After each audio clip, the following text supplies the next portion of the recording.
Some of our favorite movies, right, that hit home are from the 90s. Our favorite video games, most of them kind of from the 90s, and a lot of the cars that we love today are from the 90s. The 90s hold a soft spot in our heart.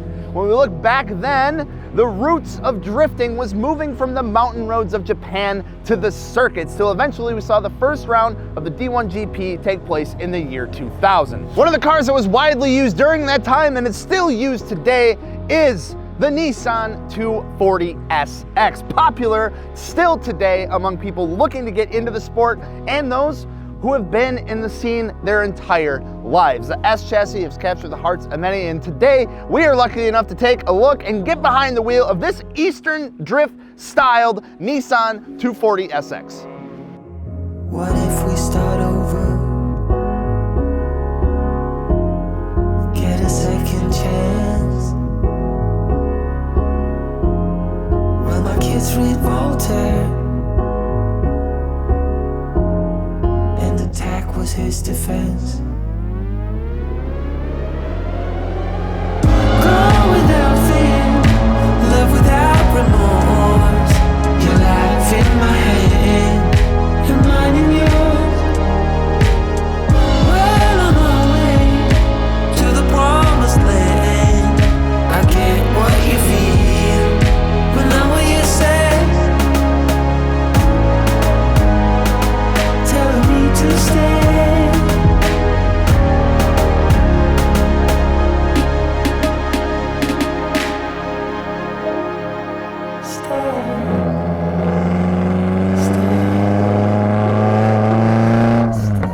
So this is Jacob's 1995 Nissan 240SX, and if you can't tell by the look of it, there's been a lot of work done to this car. Now this is a very special car, not only because of the amount of work that has been done to it from the front to the rear and everything in between, but how it was done. This is a very specific setup to this car, which we'll get into in just a bit.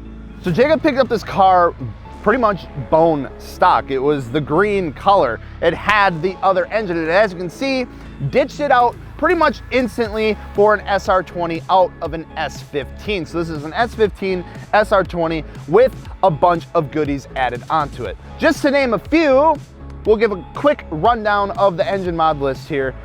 Here we go. We have a Greddy intake kit, an ISR downpipe, HKS blow-off valve, equal length manifold, Apexi exhaust control valve, a Tomei 256 Pro Cam, Walbro 255 high pressure fuel pump, and much, much more. Honestly, we will just list the parts list down in the description because it is like this long. There is so much done to this car that it is absolutely insane. We could probably spend the entire day talking about it. So there's the under the hood. That's the heart of the beast as it sits. Let's go ahead and take a look at some other aspects of the car, like the body, the wheels, the tires, the suspension setups, and other custom things that have been done to this car to make it what it is. So moving on to the exterior of the car outside of the engine bay, we got the Car Modify Wonder body kit, a very sought after kit. It looks absolutely amazing. We got glare 30mm front fenders. We have a glare rear bumper, a custom GT wing. So the Koki side plates are actually, you know, OEM side pieces, and they custom modified this wing to be more of like a GT style wing.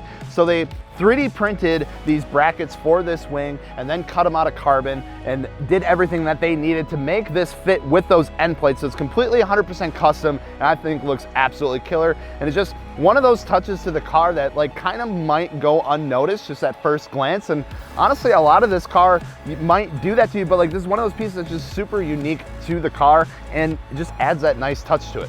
So we got the glare rear bumper as well. We have the charge speed rear overs on the rear. A little bit of other aero pieces here and there, aftermarket hood, some eyelids, pretty much everything that could be touched has been touched, and then custom painted and then given a livery paying dedication to the Masa Looks drift team from Japan. That's why you have the tribal design on this side, just the text on the other side. You'll notice that the text on this side to the other side is mirrored. It's not actually you can't actually read it on that side. It looks backwards, but that is just how they do it. Moving on to our trusty wheels, tires, and suspension. You know we got hit on that because that's kind of what we're all about. So we got the Work CR Kawamis all around here in the bronze, and they complements the pink pretty damn nice. But you might notice, right?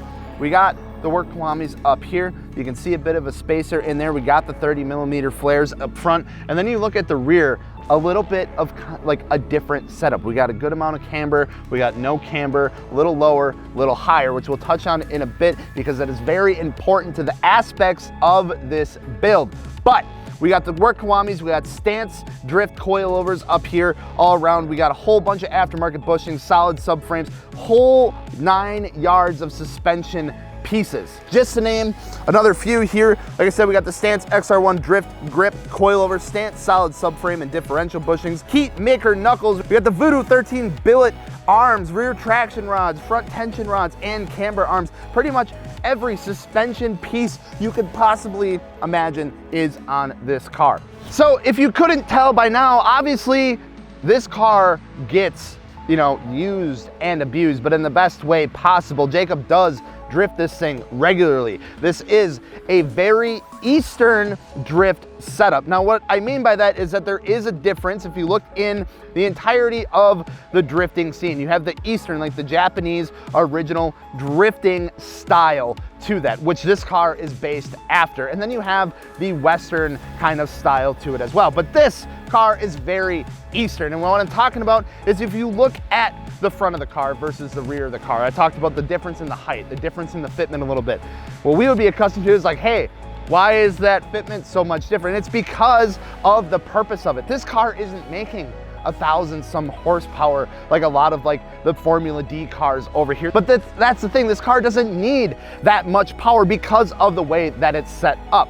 If you look at the difference between the front and the rear suspension, you'll notice a good amount of camber. You'll notice that it does sit higher in the front, whereas the rear, there's no camber and it sits a little bit lower. That's due to the jacking that is done on the car with the wider scrub radius, with the new knuckles, all that sort of stuff. Because when you're driving this thing, that's how you're able to swing this thing around the track. You load up the rear suspension to kick it over. Once you kick it over and go full lock, the outer wheel is going to be at zero camber, even though it does have a good amount of camber. Now, it's all super specific for a specific reason. The Eastern style of drifting is all about style. It's all about technique, and it's all about the line.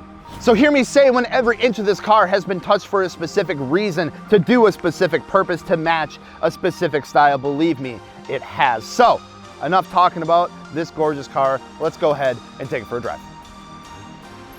So luckily enough, our boy Jacob is a big boy just like me, so I fit in this thing. It's actually almost like set up a little too big because he's taller than me, and these seats don't move. So we are in here, we're good. We got the Recaro seats, Sparco steering wheel, we got a bunch of speed hut gauges and other things that I'm not exactly sure what they do, but here we are. Let's take it for a ride. There's something about these purpose-built cars that are just, obviously, they're so much fun, but they feel so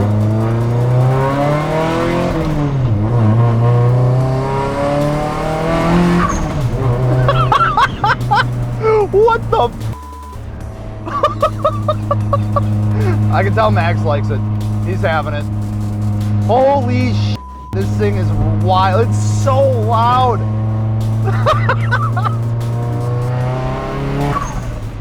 Oh my God, this thing makes all the right noises. Holy shit.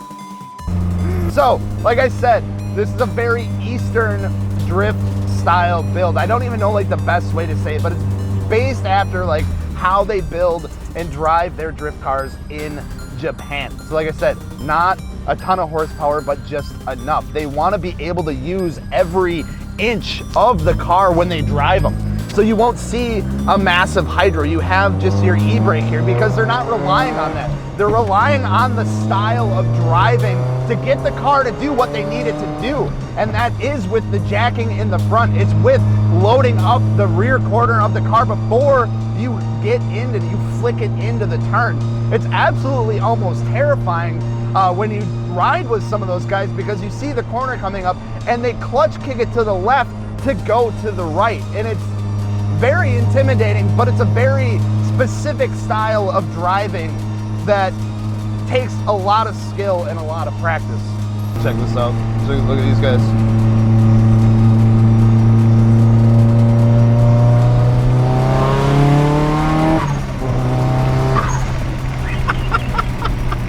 They're having it.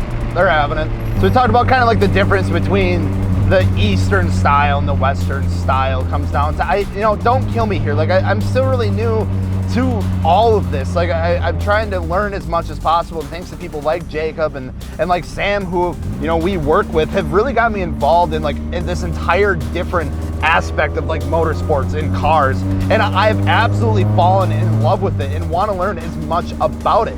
But kind of what I've seen and have understood is that the Eastern style is all about that. It's about the style. It's about how you drive the line. It's about how you drive the car, how you push the car. It's very unique and it's very Japanese. Like that's what I would expect out of that. Like in all honesty, I think Jacob did an absolutely amazing job with this car, getting everything just correct. Everything is done correctly and it shows, and you can feel it, you can hear it, you can see it, and it's just an experience, which I think is what it's all about.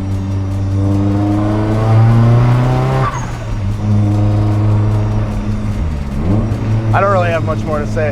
I think we should just listen to it. Just drive it. Oh my God.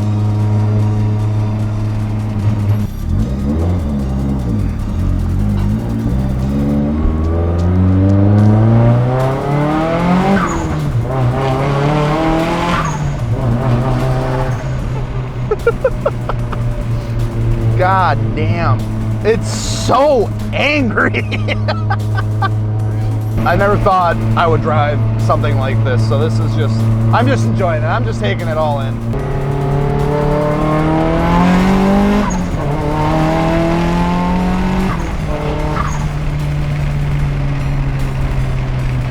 I love it.